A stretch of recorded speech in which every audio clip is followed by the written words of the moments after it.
Welcome to the Take the North podcast. I'm David Haugh from 670 The Score and the Mully and Haugh Show. Dan Wiederer is from the Chicago Tribune. He is at Halas Hall. It is the day after the Bears' 38-20 embarrassing season opening loss to the Green Bay Packers at Soldier Field. Dan, we refer to this as Overreaction Monday throughout the NFL because it is the day to overreact. The worst example of that, the most egregious overreaction, I think, and outrageous that I heard came this morning. One of our callers to the Mully and Haugh Show suggested that it was time to see Tyson Bagent. It was time to tap into the Bagency for the third-string quarterback, the pride of Shepherd University, the Division II phenom, because Justin Fields was only playing quarterback and starting for the Chicago Bears because of politics. So that was the most outrageous overreaction on a day full of disappointment throughout Chicago. I'm writing this down, September 11th. That's the date we got to that overreaction. I knew it was coming. I just didn't know it would be that early. Yeah, that's what it's like. A dreary day here in Chicago, both in weather and how people feel about their football team, and for good reason, because it was a disastrous performance on a stage where you wanted to see something good, and it wasn't there. Look, let's take some time. Let's process this. I said on the Bernstein and Holmes show on Monday afternoon that I'm all for the Monday blowtorch. Blowtorching is right in my wheelhouse on Mondays.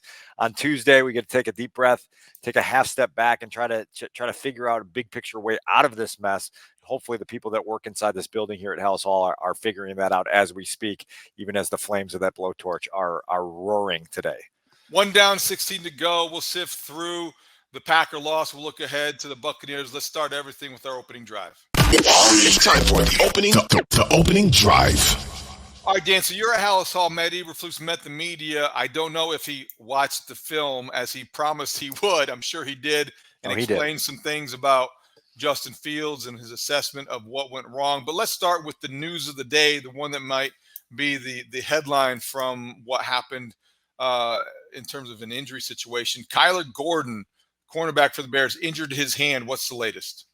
Yeah, so the latest is we're in wait-and-see mode to see whether Kyler Gordon will be able to play this week. I think that's the first step. And then if he's not able to play this week, will this be something that lingers for multiple weeks? Will this be something that qualifies for short-term IR, which would be a 4-game absence? Again, yeah, you cringe when you even think about that sentiment. But Matt Eberflus, true to his policy, is not going to give us any sort of formal update until they have their Wednesday practice. We did have an opportunity, though, later in the afternoon to meet with Jalen Johnson and asked him if he had seen Kyler and talked to him and how he thought Kyler was doing. And Jalen's response was, he's been better. And then he answered a detailed follow-up to a question I had about what it'll be like if Josh Blackwell has to play an extended period of time in Gordon's absence, and seemed to indicate that they were already kind of gearing up toward that possibility, understanding that it could be possible that Gordon isn't available Sunday in Tampa and might not be available for multiple weeks. So that's another, I guess, trickle of bad news after the faucet was roaring with bad news on Sunday. Let's look at that a little closer. Josh Blackwell would emerge as the nickel corner, so he would play the slot like Kyler Gordon does when they usually go with 5 defensive backs. Is it a surprise to you? I know that's kind of been the way it's gone throughout the preseason because of maybe the skill set that's very specific to that role. But are there other defensive backs that you thought might get a shot? If this is indeed a short-term IR situation, if the Bears have to go several games, is that the best move in your mind? Yeah, listen, Josh Blackwell held his own last year. He was one of those surprise stories as a guy that came in here late and then contributed in the ways that they asked him to contribute. Part of Jalen Johnson's answer today was that his confidence in Josh Blackwell stems from what he saw from Josh Blackwell a year ago playing that role. And so there is some time on task there and a little bit of a proven experience there that they believe on inside this building. Kyler Gordon is obviously your first choice, but if forced to go to the next man up move, that would be a move that they would go to without losing a ton of sleep over it, even though they would obviously like to have Gordon on the field. So we've all been in these locker rooms the day after a real bad defeat. It seems like it's a very familiar feeling, if not an unwelcome one, around Chicago and certainly at Halas.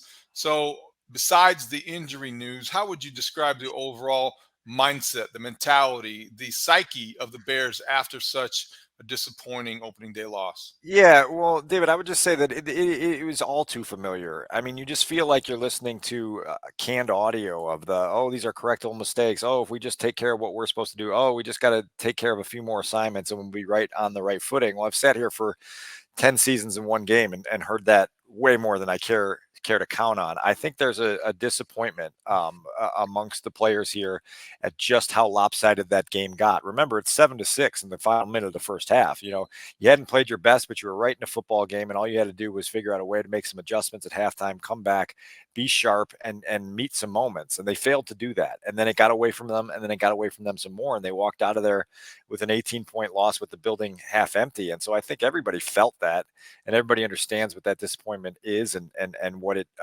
should be and shouldn't be. And now they just have to figure out how they're going to respond. And I think that's what this week is all about is, can you respond better after that loss than you responded in the game while that loss was getting away from you?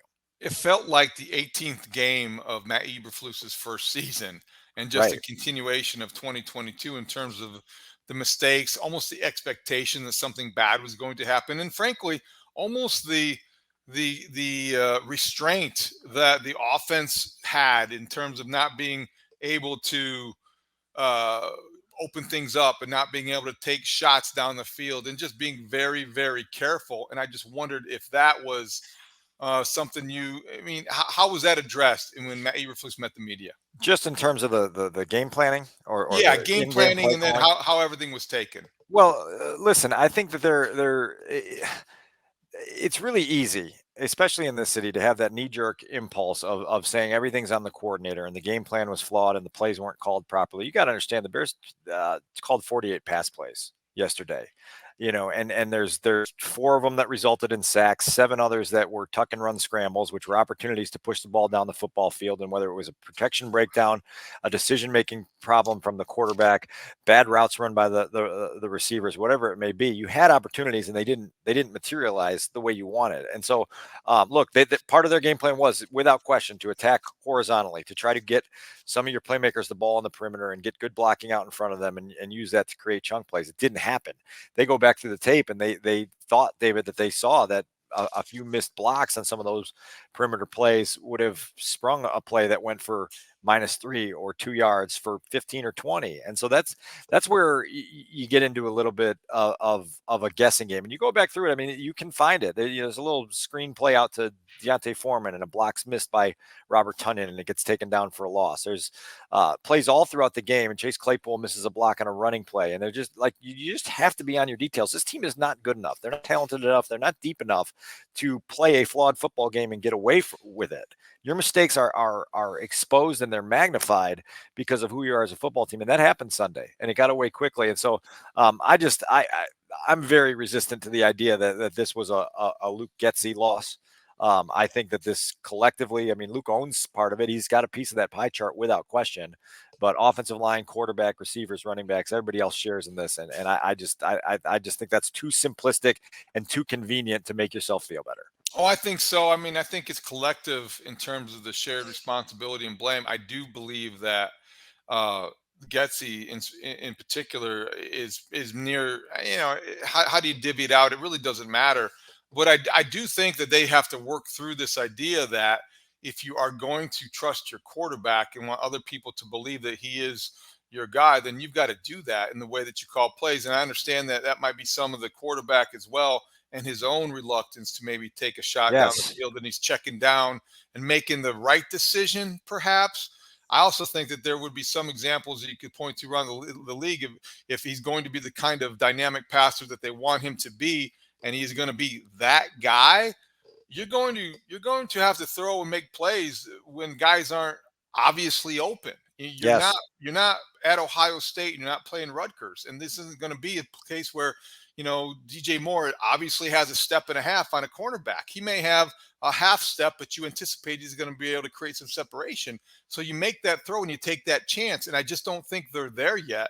Now, whether that's Luke Getsy drilling it into his head or the coaching staff doing that, or it's Justin Fields' own reluctance to kind of take that step, I do think it's shared responsibility. I can be critical of Getsy because I feel like it was maybe too much of an emphasis on the horizontal passing game. And I hated hated the tight end quarterback sneak because I think it sent the wrong message on the first drive. But your point's well taken. It's not just an offensive coordinator. You fix the play calling and everything else is going to be fine. No, yeah, exactly, and that's exactly where we're at here. I said to Brad Biggs back in June on a day where the offense struggled, and it was clear that the offense was struggling because the offense didn't have the type of players to not struggle yet, including the quarterback. And I said the pitchforks are going to come out first for Luke Getsy. I said you just wait. That'd be the first person that gets blamed when this offense starts to struggle again. It took one game. They're already coming for Luke Getsy, and so we're going to live this cycle again.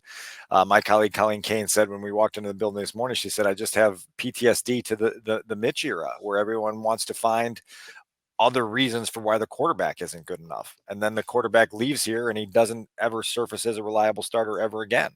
I'm not saying that's where we're headed with Justin Fields, but I'm not saying it's not, Right. And Right. so you just have to be open and honest to what is causing some of these problems. And look, like Luke will talk on Thursday. I'll be really interested to hear some of the questions he takes and some of the answers he gives, because that he has been a very honest, direct, real talk administrator here inside this offense for the 2 years that he's been here, and we'll see kind of how he responds to all this. So before we get to our quarterback breakdown, I want to ask you a couple real quick other points about specific guys. We could have a separate segment every week if we want, keeping up with the Joneses. But Braxton Jones struggled mightily, maybe his worst day as an NFL left tackle. Justin Jones, the three technique, who they had a lot of faith in, didn't even appear on the stat sheet. Both of those guys, how would you describe their games, and also was anything said about their days by Matt Eberflus? If we're playing keeping up with the Joneses, do not pick TJ Edwards for your team because he was unable to keep up with Aaron Jones on that little arrow route. The next thing you know, he's left in the dust chasing Aaron Jones. Well So keeping played. up with the Jones, it didn't work in that case. Braxton Jones, 4 penalties. Never, ever, ever are you going to have a 4 penalty day by an offensive lineman and put your head on the pillow at night and sleep well. That was it was not good. 2 false starts, 2 holding penalties, 2 many mistakes that set your offense back. And that's what the entire day was about. They just kept having backward momentum. We mentioned it after the game Sunday night with the 7 possessions out of 12 where you're playing from behind the sticks at some point on a drive, and you just can't play winning football that way. That also handcuffs a coordinator for what you're going to do. Now, to Justin Jones, look, like one of the gambles you took in deciding that Darnell Wright was the no doubt number 1 option for you in the draft when you're picking in the top 10 was that you passed on a potential game-changing 3 technique. We talked about it at the time. The reasons that they made that decision made sense. You could justify it. You could rationalize it.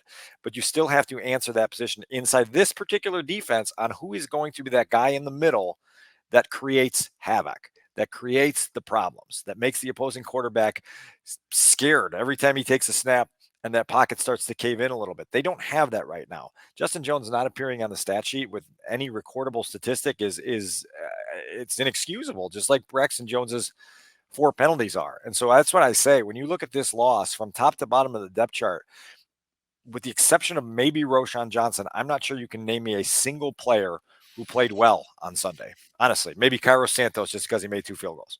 Santos and Roschon Johnson are the only players that come to mind as having a positive day that can maybe say they had a good night's sleep on Sunday. Other than that, it's a pretty short list. I think Ngakoue, he flashed and he made a nice play for a tackle for loss on a running play. He had a sack, so he got to the quarterback as advertised. But I don't feel like if you belong to that defensive front, you don't feel good about your pass pressure on Jordan Love, who was way too comfortable. And as of before we see Aaron Rodgers versus Josh Allen, Jordan Love has the highest pass rating of any quarterback in week 1 in the NFL. And oh, by the way, had a perfect passer rating of 158.3 on 3rd and 4th down.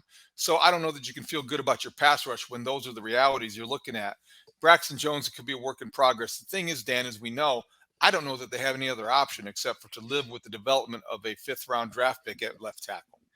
Well, no, and that's one of the questions we talked about earlier on Monday is the problems that you have on defense, are those solvable either? Because we've talked since the spring about the lack of teeth to the pass rush, and you get 1 sack, 3 quarterback hits, and that was it for the entire day. And I don't know that Julius Peppers is walking through this door anytime soon. Robert Quinn of a couple of years ago isn't walking through this door. Khalil Mack's not going to be here. So you have what you have, and you better figure out ways to manufacture that pressure, because if you don't, you're going to get Baker Mayfield on Sunday, and then you're going to go to Arrowhead, and you're going to face Patrick Mahomes. And if you can't heat up Patrick Mahomes in any way, shape, or form throughout a game, good luck keeping that scoreboard, at less than 38-20. You know what I mean? Like, that will be Arrowhead fireworks show all afternoon. And then again, another 3:25 start. I know Brad Biggs has already filed a petition to get that game moved out of the 3:25 slot, because he doesn't want to see the Bears embarrassed in front of another big audience like that. I'm sure that's why.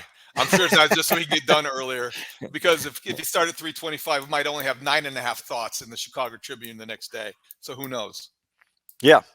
But that's where we are, right? Like, so All right. So now inside the building, they've got to figure out what is truly fixable with what they have, and what they're just going to have to live with and try to work around. All right, let's get to what Matt Eberflus had to say about Justin Fields, and we'll do that next in our QB1 segment.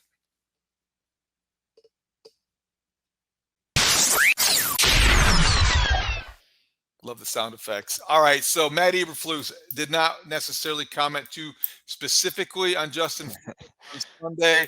Had to do some film study. What did the film study reveal to the Bears head coach? Yeah, he was asked the same question that he was asked after the game, again, after the film review, and he said, Justin knows he needs to play better. That's a loosely translated sentiment, David, that says he didn't meet our standards. He didn't meet his standards. He didn't meet our standards. He did not play well, and it was obvious to everyone, even upon film review, that there were some poor decisions, some big mistakes, the inability to consistently create scoring opportunities, and here we are, talking about this performance. So that's on the start of the point. I know we can go through this categorically and kind of dig into specific plays and specific moments, but I'm curious what you make of Matt's kind of very succinct but still a little bit vague.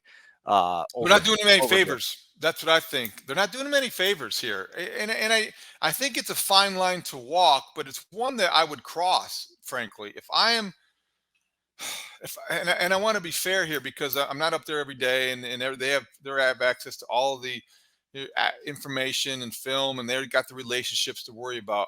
If I'm the coach, if I'm the coordinator, if I'm the general manager of a quarterback that I think, if things go right, could be our franchise guy, I think that I might see things that other people don't. I even might look, coaches fib about injuries all the time. They rationalize about losses and things. They don't always tell the truth. Let's be honest here. So if I'm suddenly, now they're telling the truth about Justin Fields, he didn't meet their standards. And maybe he didn't, he can play better. And there's a fine line. You want your team to respond to a certain, tough love, maybe, if you're consistent with that. I think you want your quarterback to know that you believe in him. I think that's a very different mentality. And I've been surprised, frankly, that we still really don't know how much Ryan Poles believes in Justin Fields. And after one game, the first game, that Justin Fields did not play that well, but he did not play that awful either. He was somewhere in between. I mean, he was shaky in the second half. He never should have thrown the pick six. You got to protect the football. But I am a little surprised they haven't been more effusive in their praise of their leader, because he's got to be their leader. And I wouldn't be surprised if I'm Justin Fields.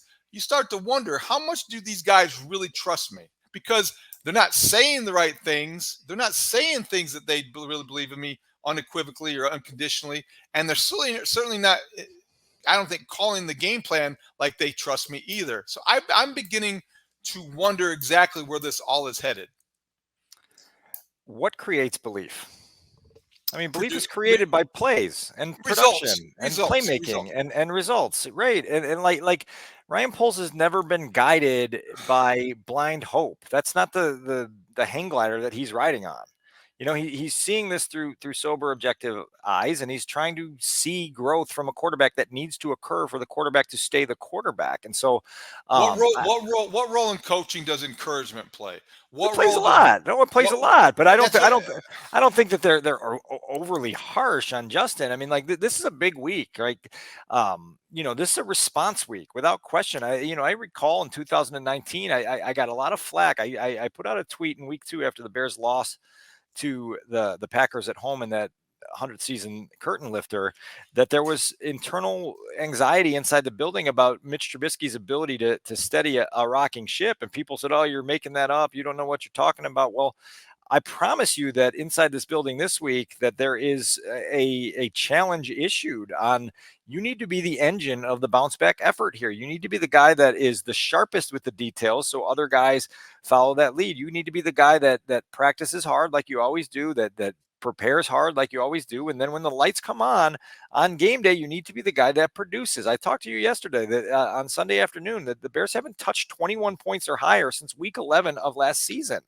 This offense is broken. It's still sputtering. It's still clunky, and the quarterback owns part of that. I don't want us to revert into this idea that now the coaching staff and the front office are being too hard on him, and that's what's creating. I don't want to say too hard. I don't want to say too hard. And I don't hate it even. I guess I'm just a little surprised. I'm a little surprised with as much as they have to gain from surrounding him or kind of draping him with praise and building him up, that they haven't tried harder to build him up. And that's okay, because I think that it could work, and it could be they're just being objective, but you don't always see objectivity when it comes to teams evaluating their own players. So I guess I'm a little bit more surprised than anything, because it is to me a slight departure in how this whole culture that we talk about all the time really is. It's more of a positive attitude, PMA, positive mental attitude type of mentality and approach and culture. And this is more like, okay, they're basically telling us this is a no excuses tour, because they're not making any excuses for them. Yeah, no love songs on the No Excuses tour. No love songs. no love Okay. ballads. Man, jeez. All right, cancel that. Cancel that order. Sorry, no Celine Dion. You want to get into? Yeah, let's get into our categories. Yeah. So let's start with our defining moment. All right. So I had a menu of 2 for this, because I thought that both of these were significant. And the one that this isn't Justin's fault, but the Bears had an opportunity down 17-6 to put together a response drive the first time they touched the ball in the third quarter. The Packers had scored 10 points without the Bears touching the ball with the last drive of the first half and the first drive of the second half. And the first play you call the second half is a play action naked bootleg rollout to your left. And Justin Fields play actioned a naked bootleg. Then as soon as he turned around to his left, Devontae Wyatt was smothering him. And it was a loss of 11 yards. And at a moment where you needed a drive to really respond, you were stuck in 2nd and 21. And the drive was over before the quarterback got out of his play action rollout. And it was just brutal, because then the next thing you know, you're down 24-6. And then the next thing you know, you're playing a chase game that you didn't want to be playing, and nobody's comfortable, and you don't go there. So that is the defining moment for me. I also wanted, and we'll get into this in a minute or two, to highlight the sack that Justin took when the Bears were down in the red zone. And Lucas Van Ness took him down for a 7-yard loss, because it was another play where it was just hidden negative yardage that you could have lived without. And Matt Eberflus talked about that play specifically on Monday and said Justin knew it immediately when he came to the sideline and said, I got to get rid of that. Those are basic quarterbacking mistakes that can't be happening in year 3. My defining moment is the one that probably prevents the Bears from being as effusive with their praise as anything, because you can't get the pick six out of your head. It wasn't a terribly, again, watching it again, and it didn't seem like it was that elaborate or complex of a scheme or a robber coverage or a spy or anything like that. It was just, as you kind of described it yesterday, it was kind of what happens in a simple 7-on-7 in August. You just don't see a guy. You have a lapse in concentration or focus or whatever, and you throw it and then you want it back, but you can't take it back. Yeah. And it's boom. He picks it off and he does with it what he does with it. The fact that he made a great return only makes it more indelible in your memory, and only makes it more of a defining moment for the day when everything went wrong. And as much as we'll want to focus on some of these other things we'll get to, when you throw a pick six and it's because it's a bad judgment, it's not necessarily the play the guy made on the ball. He made a nice play on the ball, but he threw it right where, he shouldn't have thrown it. You wanted it back immediately. And I think it was indicative of everything that you wanted to come back immediately on a day that was best forgotten. And it was a pick six in the fourth quarter. And you and I continue to stress the need to eliminate those mistakes in the fourth quarter, to play better in the fourth quarter. It transitions perfectly into my because my is the 2 turnovers. You just described the pick six in vivid detail, and all of it is correct. The fumble's just as bad. It's a play where Justin reaches the top of his drop and he doesn't get rid of the football. And then not only doesn't he get rid of the football, he doesn't show the pocket presence to maneuver around the pocket the way high-level quarterbacks do in this league. And then he doesn't see the check down option, the running back, who's really right in his line of vision and only a few yards beyond the line of scrimmage to catch a little pass and take it someplace. And he decides to go into that old comfort package, which is the tuck and run, scrambles with it. I didn't think and Matt Eberflus said that he didn't think he was poor with the ball security, but he obviously wasn't solid enough because they ripped it out and they got the ball out and they got a turnover and they got the ball on the Bears side of midfield. Now, thankfully, the Packers committed a penalty and ended up not turning that turnover into points. But that was another possession that they gave the Packers possession on their side of midfield because of a lapse. And when we're talking about 2 second-half turnovers from QB1 at a time where you talked, 3 weeks ago, your offensive coordinator told everybody, whatever you do, if you don't see something or you get tricked, don't lose the game for us. And then you make those 2 plays. City.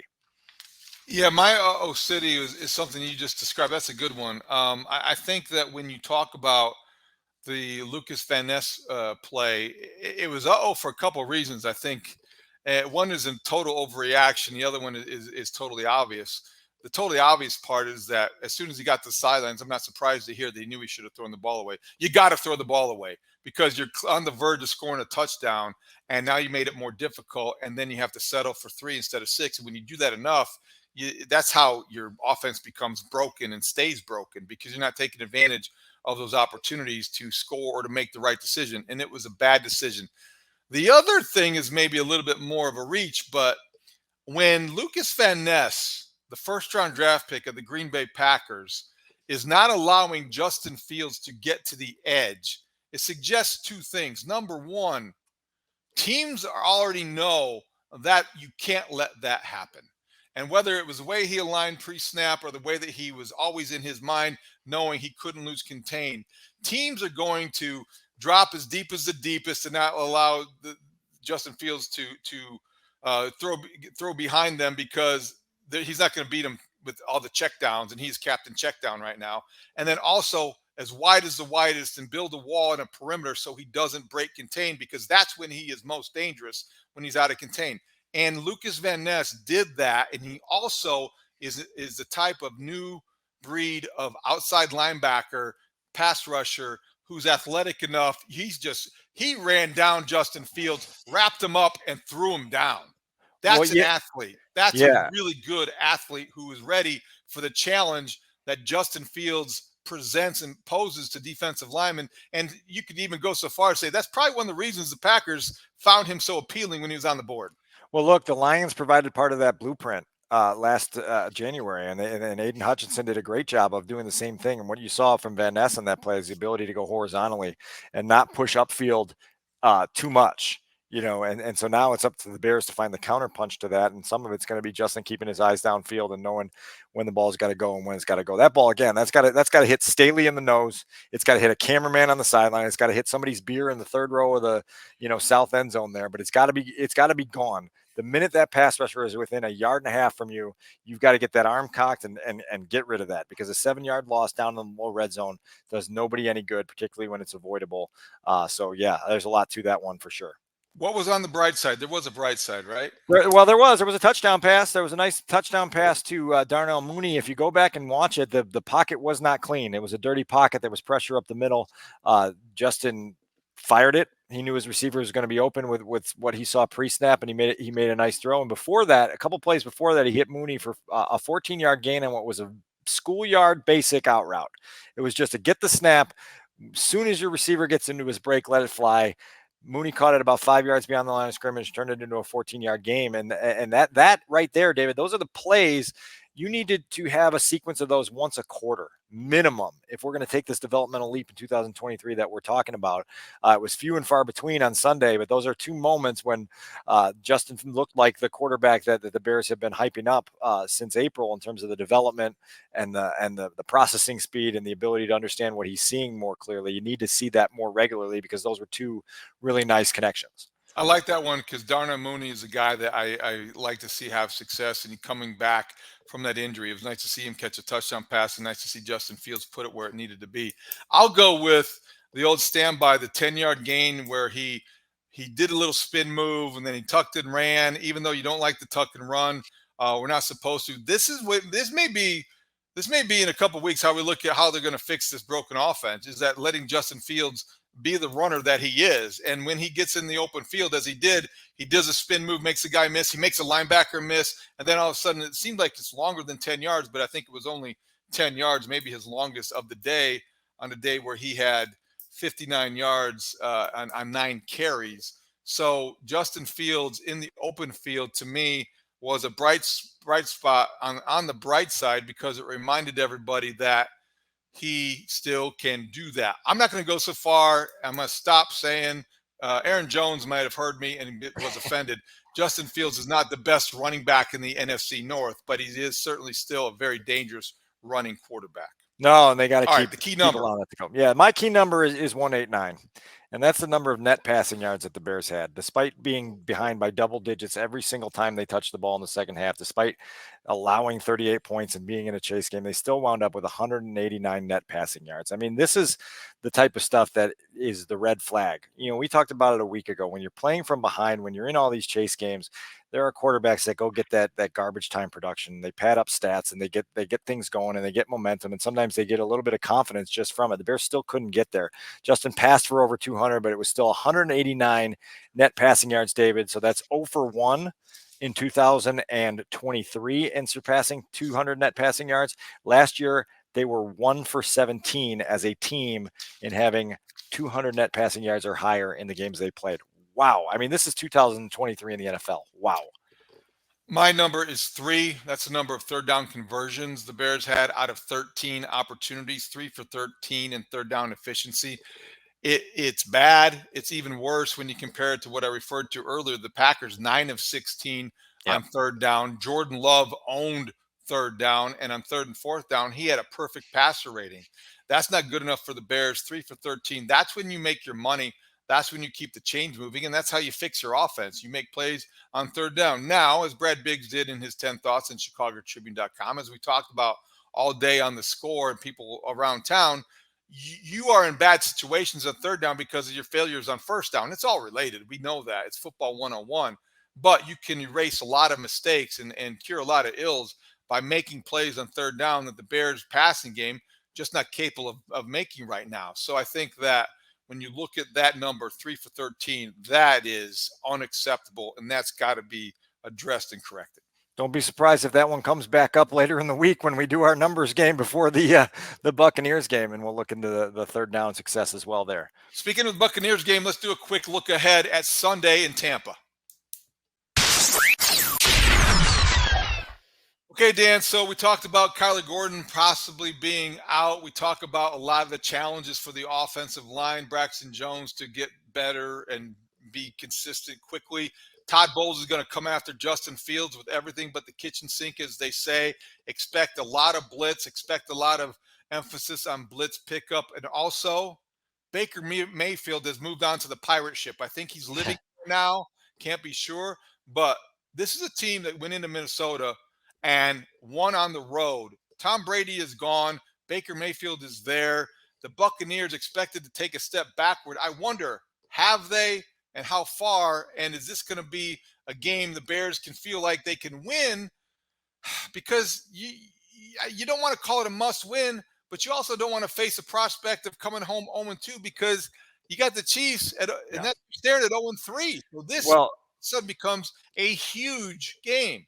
I share your concern, and I share the urgency that must be attached to this for those very reasons. I think the worst thing the Bears can do is start fearing that Kansas City trip and using that as a means to feel more pressure than they should feel this week. They need to just get cleaned up and need to play a sharp football game against another middle of the road NFC opponent. All year long, you're going to face a lot of middle of the road NFC opponents, and you've got to be able to rise up and be the team on several weeks that wins those matchups. The Bears can definitely win this game, but they're going to have to play way better than they did Sunday, and they're going to have to force the Buccaneers to play worse than they did in Minnesota. That's not an easy place to go up and win in the season opener, and they did it. If you want to see a high-level pitch and catch, watch this from the press box at Soldier Field. Baker Mayfield's final completion of the day to Chris Godwin to basically seal the game on a third down. It's a beautiful pitch and catch. It's everything done right by the offensive line, the quarterback, and the receiver, and the Vikings don't get the ball back to try to go get one of those dramatic victories. And so, look, like Baker Mayfield has lived a lot of places here, David, in the last couple of years. His zip code and his addresses have changed a lot, but he still has the ability to do some things to hurt you. You're going to have to get him to make some mistakes coming your way. And the Bears certainly haven't shown consistently that they can create the heat up front that makes a guy like that uncomfortable and error prone. So this will be fascinating because again, it is in my opinion, it is a must win because you go 0-2 and you go to Kansas City and you go get your doors blown off there, which is very, very realistic. Then you turn the page in October at 0-3 with 2 blowout losses. You thought today was bad. Wait till the callers start calling into your station on October 2nd or whatever it is. We'll take a closer look at the Buccaneers later in the week, but let's wrap things up for this pod with our 2-minute drill. The 2-minute drill. The 2-minute drill.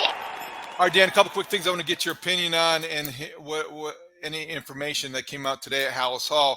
Bayless Jones inactive. That's surprising to you in any way? You got Tyler Scott that may have beaten him out for the kick returner. Trent Taylor's returning punts.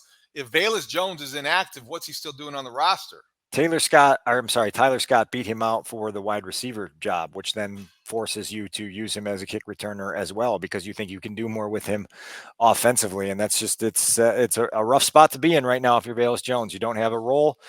They're standing behind you long enough to keep you around in case somebody else goes down and you have to be the next man up.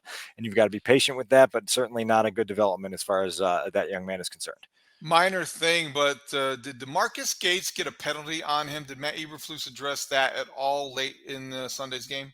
I am not aware. I'm not sure. Was he the one that got a unsportsmanlike conduct penalty near the fourth quarter? Trying to look here if he was one of the guys, and I just wondered if because they made a corresponding move. Dylan Cole was re-signed to the roster today, correct? Correct. Yes, and that was really a health related thing, and some roster mechanics there as they were trying to get to their game day roster for this Week 1 Sunday game. But they still believe Dylan Cole can be a good backup linebacker and a special teams ace for him. Yeah, that's just part of the roster churning that you often refer to, and maybe nothing there.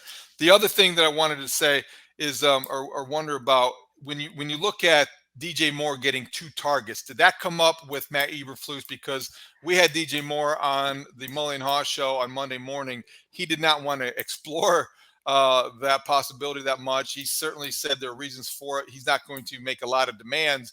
But let's face it, this is the most valuable offensive player they have potentially.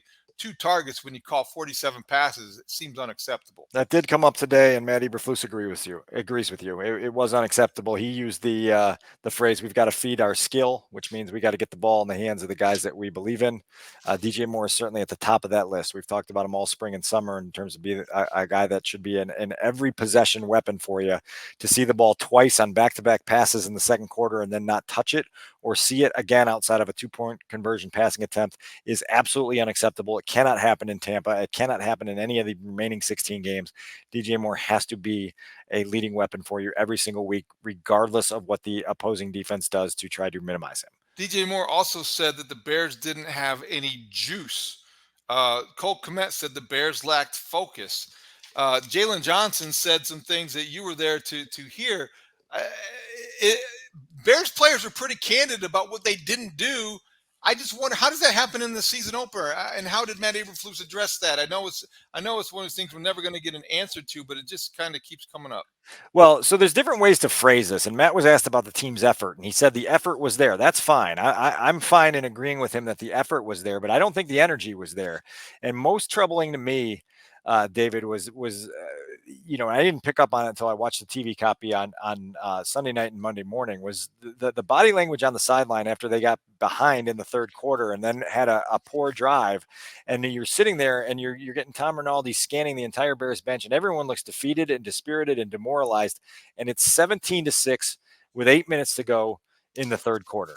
And they already looked like they were done for the day. And that's inexcusable. That's the juice that DJ Moore is talking about. That's the juice that this team needs to play with on Sunday in Tampa. That's the juice that better be there, because, again, you don't have the talent and depth to get by if you're not bringing all the intangible stuff with it. And that certainly was problematic in the second half. I mean, Jalen Johnson said, look, like, we were trying to get the juice. We didn't make any plays, and then when you don't make a play, you don't have reason to feel that enthusiasm and that energy. And it just became a snowball that rolled the wrong direction. And I stand corrected. I think that they announced in the press box it might have been DeMarcus Gates that got a face mask penalty, but according to the play-by-play, at the end of the third quarter, it was Travis Homer with a face mask penalty.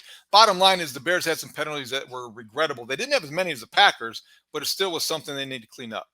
Well, I got to tell you right now, I'm standing here in the midway at Haugh Hall, and Dick Butkus is walking through. No joke. He's walking right out here. He obviously had something to do here in the building, but that's a real neat moment there when you turn to your right and Dick Butkus walks right by. ILL. There you go. Wow. Yeah. So remind me what you just asked. I was just making a correction. It was Travis Homer for the illegal face mask, not DeMarcus Gates. They announced it as DeMarcus Gates, but I guess it was Homer. They need to clean up the penalties because there were too many for week one or any week. Way too many. And the Packers also had more of them for more yards. And so you didn't capitalize on the mistakes that they had and the penalties they committed, and you made too many of your own. My last thing that I wanted to get through today, I talked about the offense not meeting that response moment in the third quarter. Well, then they get it to 24-14, and the defense has an ability now to get the game back within reach. They've got the Packers in 3rd and 3, and then there's a false start penalty, and it becomes 3rd and 8. This is your chance. If you're a defense with any teeth, you get off the field, you get the ball back to the offense, and you roll forward. Instead, they give up an 18-yard completion to Jaden Reed, and Jalen Johnson said today that they were misaligned and just kind of off with their zone drops on that play. Jordan Love and Jaden Reed found a spot, completed it for 18 yards. The next play was the Meadowlark Lemon to Luke Musgrave pass with Jordan Love dribbling the ball off the snap and then throwing deep on a busted play. And that's how games get away from you. You don't rise up and meet that moment. The offense and the defense both had a chance to in that second half, and they both failed. And the next thing you know, here we are on Monday with the blowtorches out and everybody questioning what there is to believe in anymore. And my last thing would be the indelible moment for covering the game would be the Simone Biles moment in the press elevator. That was quite a shock. That I think she was in the back of the elevator. I didn't know if she was doing a handstand or not. I don't think so. She may have stuck the landing, but we were there waiting to go down in the elevator, and the elevator doors open, and they said, stop, VIP on board. So we couldn't go down, and found out later it was Simone Biles at the game because Jonathan Owens is her husband, plays safety for the Packers. So I suppose if you are one of the greatest American athletes in history, you are entitled to your own elevator. Yeah, that's a surprise, right? Like, elevator doors open and there's a 38-time Olympic gold medalist standing in front of you. Yeah, especially when you have, you're not allowed to get on either, even though you might be in a bit of a rush, because a lot of people who are waiting for the elevator are on a deadline, and that's supposed to be the media elevator, not for gold medal Olympians. But hey, it was a memorable moment on a day that a lot of people in Chicago would rather forget. Anything else that we are overlooking, Dan, before we get out of here? Yes, one thing. Chopped salad, Italian beef sliders, cheese tortellini, baked chicken with sun-dried tomatoes, green beans, salmon, tiramisu, giant cupcakes. That was the press box spread at Soldier Field. This is the start of season 11 for me on the beat. I have never seen anything remotely as appealing, as edible as that spread was on Sunday afternoon. Things changed up in the press box this weekend, David. I don't know who to attribute it to. I think I have some ideas, but you have to tell me, as somebody that's been here for 2 decades, if that surprised you at how different that looked from what we're used to seeing in those troughs that are there in the back of the press box. In 20 years of covering the Bears, and this is the 20th year that I have covered the Bears at Soldier Field, never have I seen that I think that I can remember a post-game pizza being delivered, but there was post-game pizza. From and there Connie's was too, salmon, Connie's pizza, salmon, chicken. Goodness sakes. I was, for the first time that I can remember, I did not go home hungry. We were well fed in the press box. We realized and lived every cliche about sports writers and sports journalists. Yes, the Bears fed us well. Thank you, Kevin Warren, for stocking the press box with some real food for a change. That was one place they got a victory on Sunday. Let's see if they can go 9-0 in that department this year. Yes, the Chefs, they had a perfect passer rating, 158.3. All right. For Adam Szynski, our producer, for Dan Wiederer from the Chicago Tribune, I'm David Haugh on the Mully and Haugh Show. Thank you for listening to the Take the North podcast on your free Odyssey app. Thank you for watching us on the 670 Scores YouTube page. We will talk to you later this week previewing the Buccaneers game. Thanks for listening to Take the North. Great talk. See you out there.